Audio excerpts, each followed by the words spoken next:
We spend most of our lives somewhere else.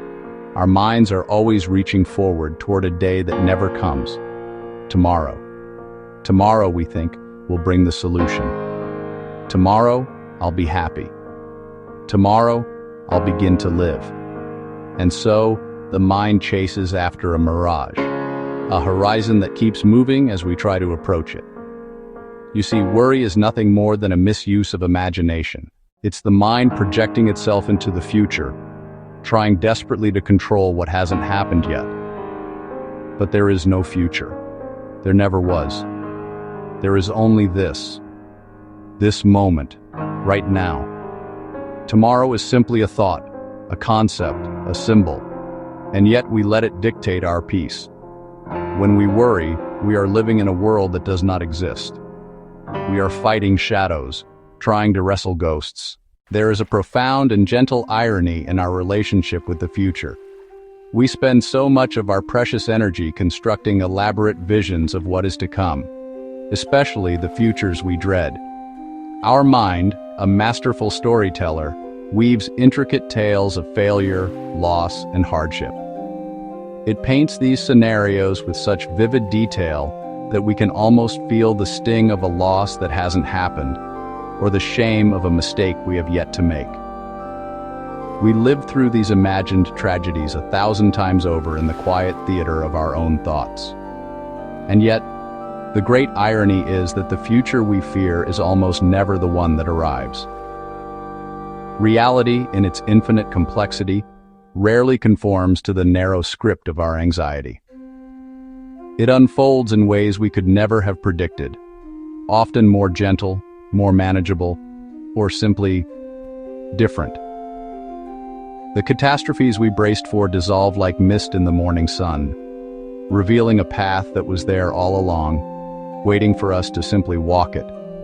We fight ghosts of our own creation, exhausting ourselves in a battle against shadows, while the real world waits patiently for our return. But what happens on those rare occasions when a feared event does materialize? What happens when the storm we predicted actually breaks? Herein lies the deeper layer of the irony.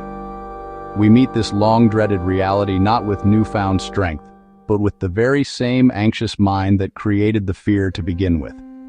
The habit of worry has become so ingrained that it persists even when the worrying is over. The mind, accustomed to its state of alarm, doesn't simply switch off. It looks for the next threat, the next potential disaster on the horizon. This reveals a crucial truth. The problem was never the future event itself, but the lens of fear through which we were viewing it. The suffering wasn't in the thing, but in our anticipation of the thing. We robbed the present moment of its vitality, its peace, its simple reality, by constantly projecting ourselves into a future that exists only as a fearful thought. We are not truly living where we are. We are rehearsing a life we are afraid to have. This cycle is rather like a dog chasing its own tail. Have you ever watched one? The sheer determination, the focused energy, the absolute conviction that happiness, that fulfillment, lies in finally catching that elusive prize. It spins round and round, faster and faster, a whirlwind of hopeful effort, believing that one day, if it just tries hard enough, if it can just be quick enough, it will succeed. The chase becomes its entire world, a frantic, repetitive dance of desire and frustration. It never questions the premise of the game. It never stops to wonder if the prize is worth the chase. But of course, the tail is already part of the dog. It was never separate. The chase was an illusion, a game created out of a misunderstanding. The very thing it was striving for was already its own, an integral part of its being. And so it is with us. The peace we seek in a safe future is not something to be caught or secured. It is already here, woven into the fabric of this very moment. The future we chase is already contained in the present, just as the mighty oak is contained within the small acorn. The quality of our attention now, the kindness we show ourselves now, the breath we take now, this is what creates the future. The future is not a destination we arrive at, It is a reality we are continuously creating through our presence or our lack thereof. The tail is already part of the dog, just as the future is already contained in this very moment. The truth is, you cannot worry about the future without losing the present. And when you lose the present, you lose the only reality there is. All your tomorrows will be built from what you are being right now. If your now is full of worry, then tomorrow will be just another name for today. You might say, but I must plan for tomorrow. I must prepare. I must think ahead. Of course, planning is practical. But worry is different. Planning is using thought to serve life. Worry is letting thought rule life. The key lies in remembering, you plan for tomorrow now, you act now, you live now. There is never any other time. We are often told that life is a journey, a path leading from one point to another. We imagine a straight line, a series of milestones we must reach in a specific order to feel we have succeeded.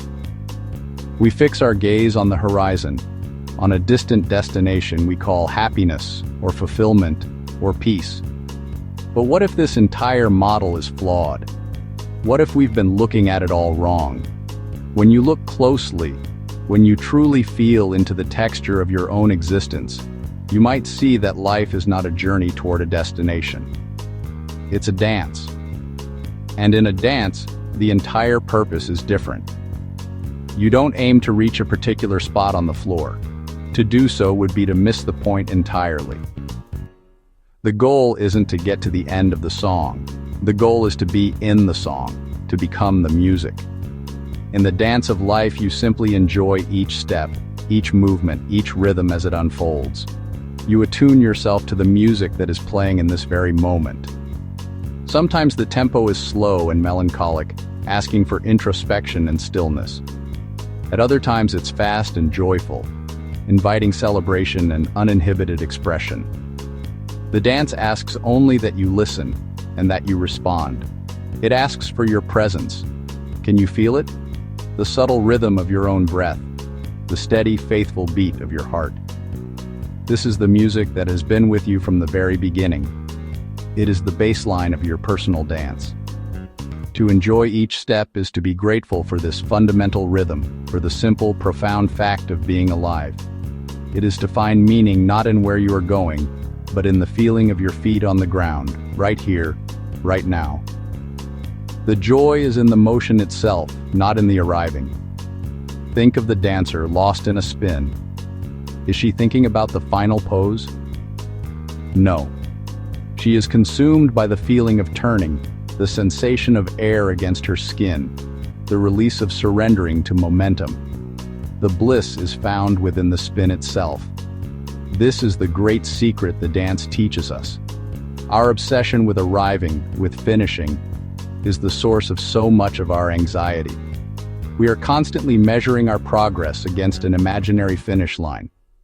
But in a dance, there are no mistakes, only variations. A stumble can become part of a new movement. A pause can become a moment of profound connection. When we release the need to get it right, we open ourselves up to the beauty of what is. We find freedom in the flow. Worry, then, is the resistance to the music. Worry comes from the belief that life should go a certain way, that the song should have a different tempo, a more predictable melody.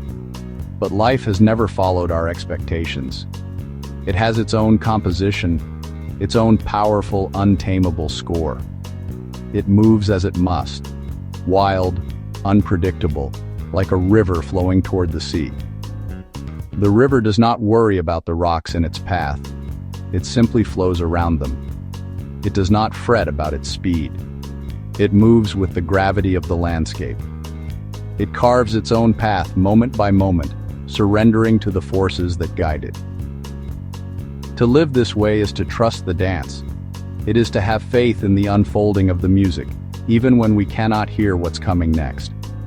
It is to know that every step, every turn, every pause is a necessary part of the whole composition.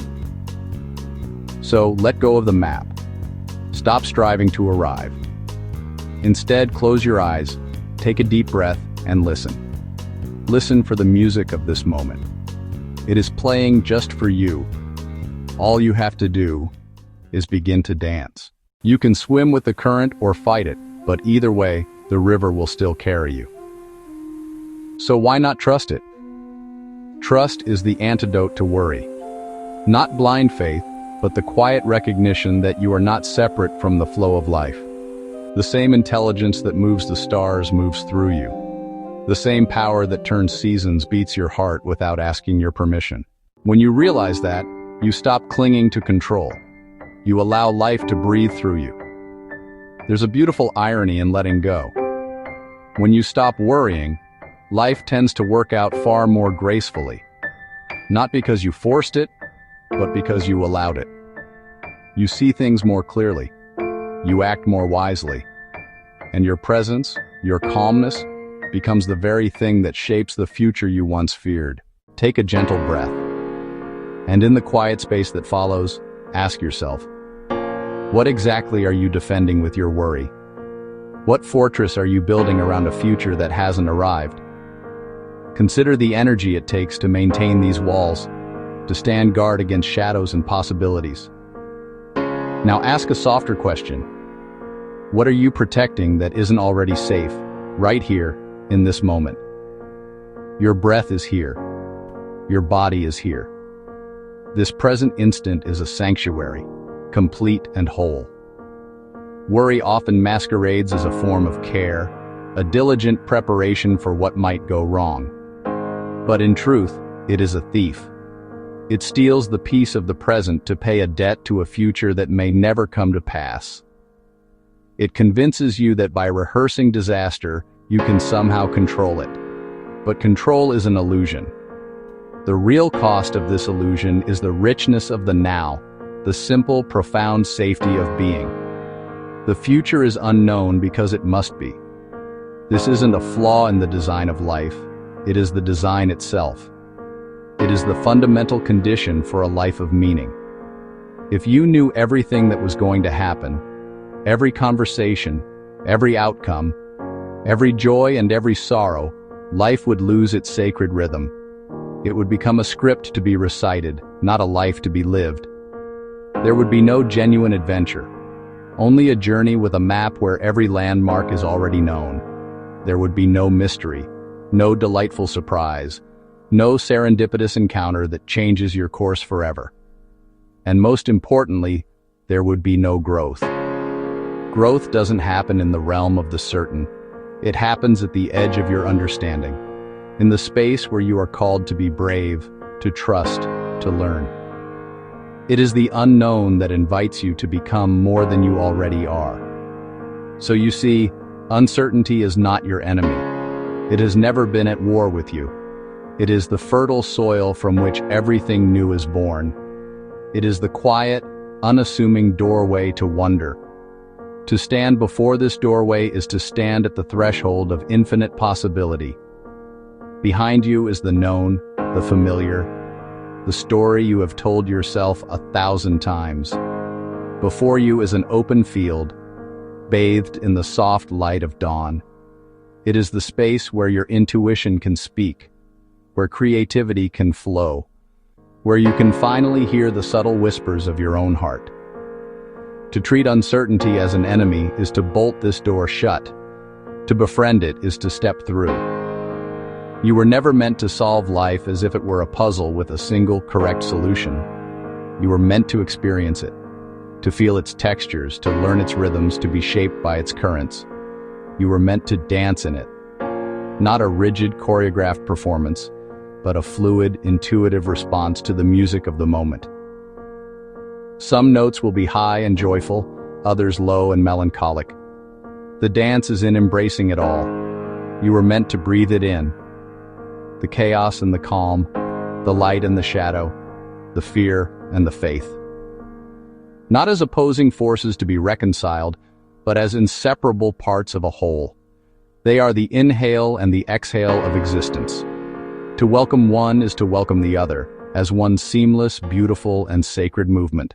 So when worry comes, as it will, treat it like a passing cloud. A thought, nothing more. Notice it, but don't build a house beneath it. Remember, you are not the thinker.